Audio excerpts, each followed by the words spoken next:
Because when people feel rushed, there's two things that happen.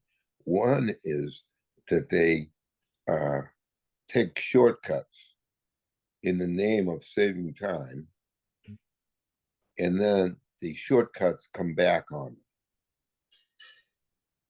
And the other thing that happens with people is they feel the pressure of being rushed. It pressures them, Right. and it takes a toll on them. So if we look at the feeling of feeling rushed, this intense pressure to hurry Yeah, the hell up, and I find it so convincing. yeah.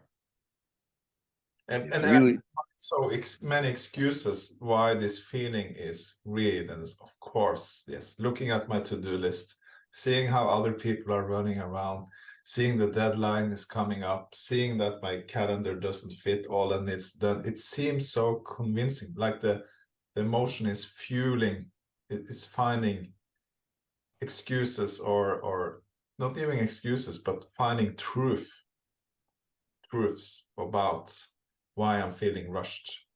yeah,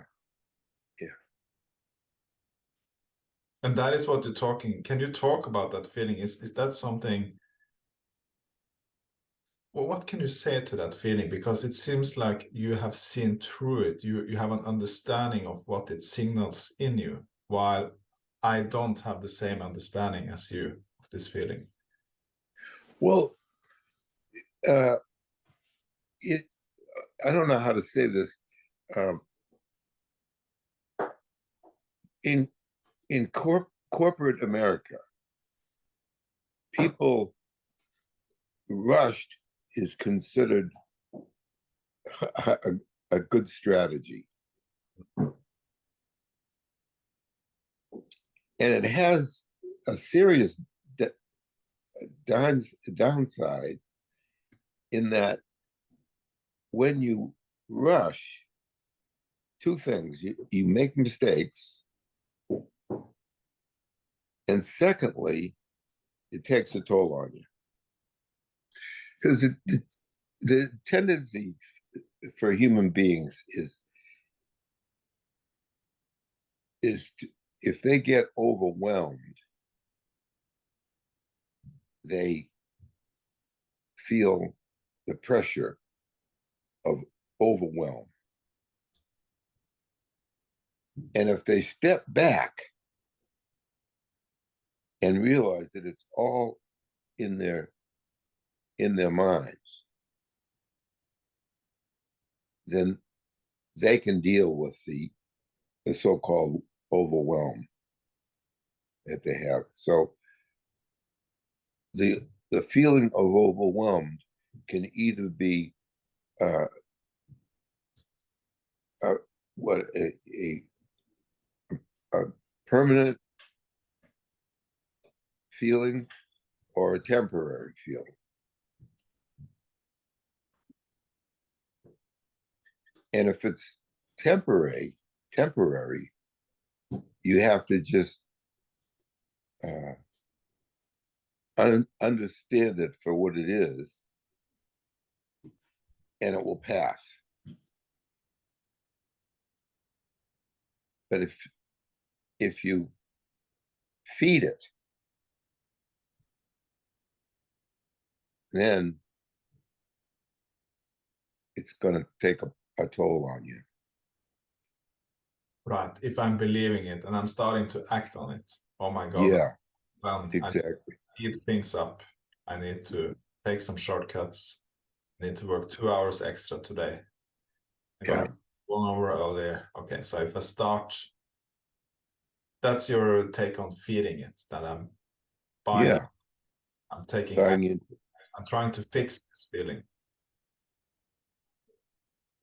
See, I wish that we could get across to people the power of reflection and the place that reflection has in the minds of human beings. because even if a person reflected for 5 minutes, that would help them.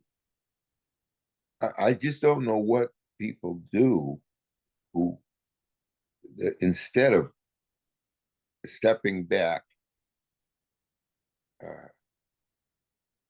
I just don't know what's the alternative of stepping back and reflecting. Yeah. Well, that's a good question. I know for me,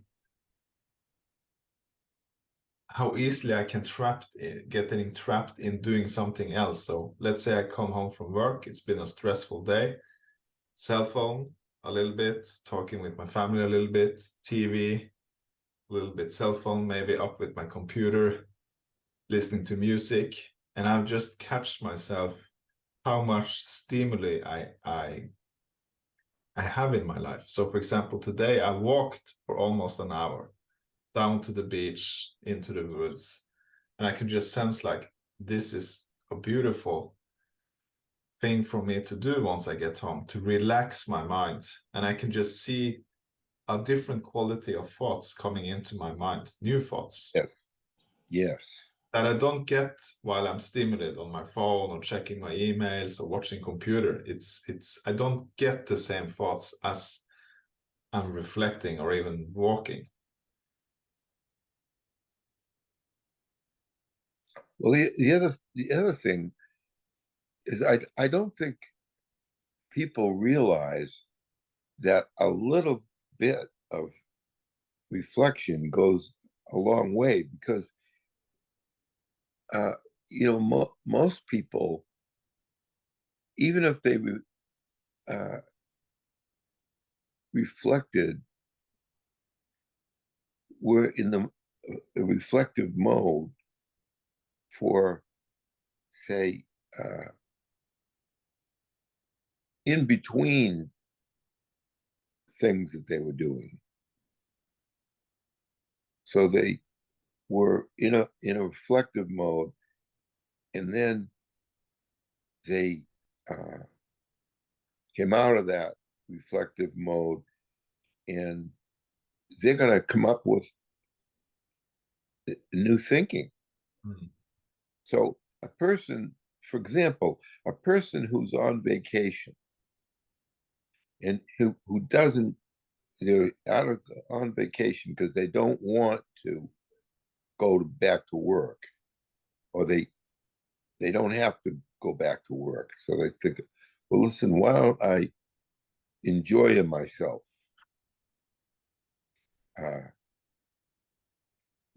Go to the beach and do other things that I miss.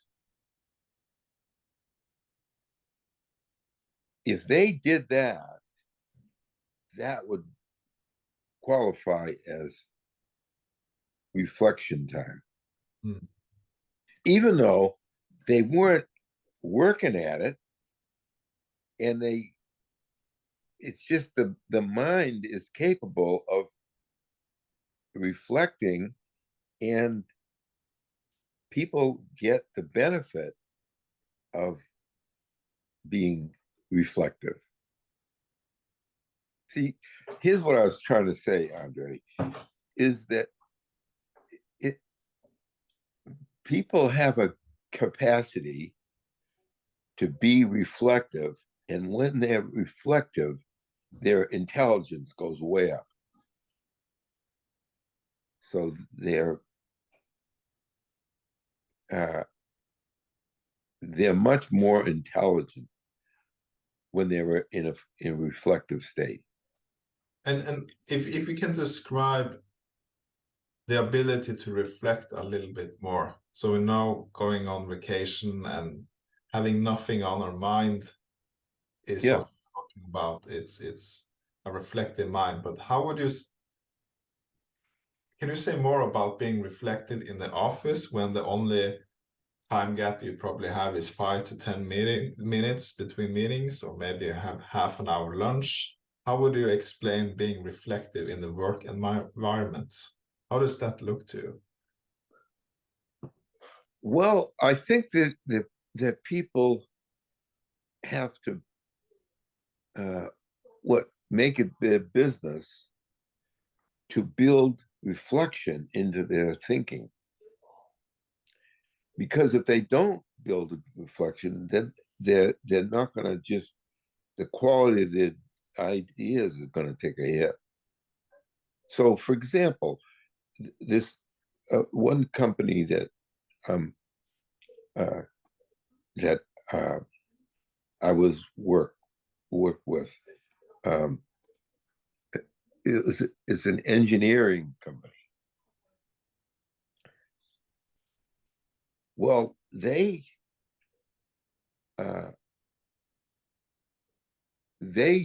do not waste their time spinning their wheels. They understand that. We don't want to spin our wheels. We have to be reflective and come up with, our job is to come up with solutions, and coming up with solutions requires us to be reflective. And that's what they decided to do. And it was absolutely brilliant because their productivity went through the roof when they saw how simple it was to be reflective, and they benefited from the fruits of that reflection.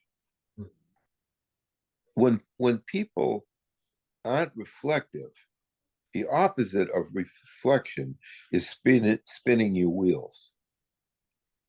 Right. That's the opposite of reflection, is spinning your wheels. Right. That's interesting that you say, because the opposite of reflection to me is trying to solve something. Yeah. Is that how you see it? Like, I'm trying to find a solution to something, trying to do something. That's the opposite of being reflective, instead of, okay, I don't. That's true. So a person has to have the humility to say, I don't have a solution right now, but if I get reflective, I'll come up with something. So in a way, you might say that it takes a certain humility for people to say, gee, I don't have a solution right now, but left to my own devices, I'll come up with something. Mm. The X number of people are going to find that hard to do because they feel rushed.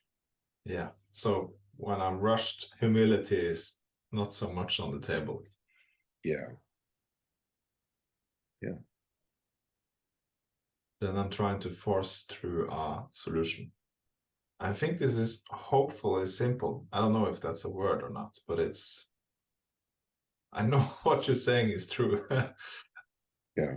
That's the best answer I can give to that. I can just see it myself and recognizing the pain of not stopping the squeeze. Yeah. And how that my system. What it would look like, Andre, is forcing it. Yes. Human beings don't do good when they force a solution that's not in the cards right now. So that's one of the things that a different use of the mind. Reflection is a different use of the mind. So when people get reflective, it really, they're using their minds in the right way. And that's why they got great ideas, and they say, gee, I didn't realize this, and I didn't realize that, and that's what inspires people in their work. So if you're not inspired while you're working, then that's not good. It should be that your work, your ideas inspire you. And you attribute that to using the mind in the right way. Yes. So once I use, but I can see that, George, because I can see them. I know the feeling when I'm leaving something to its own device. I'm just letting it go. Yeah. And the solution comes. It's like magic, and it feels like you're cheating in a good way. Yeah. It's like magic. That's exactly right.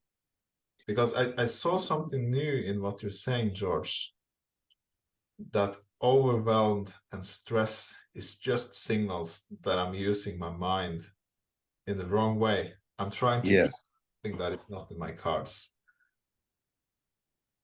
And I'm perplexed that I didn't see something so obvious 10 minutes ago. Yeah. That's the where the humility comes in. When you're thinking, oh my God, how come I didn't realize that 10 minutes ago? See, we've the to the credit of the company, we've built that into our culture. So we built being reflective, um, the power of reflection, the how reflection is an answer. So we've built that into in the culture, and as a result of that, uh, we have X amount of productivity is brought to bear. Right, because they don't waste their time being overwhelmed, being stressed, being burned out, leaving the Yeah, workplace. Can you just that's right. imagine the endless potential of just removing the negative effect? And we're not even talking about the positive effect. We're just talking about if you can avoid all the negative with not understanding this, then the return on investment is even almost impossible to calculate. Yeah, yeah.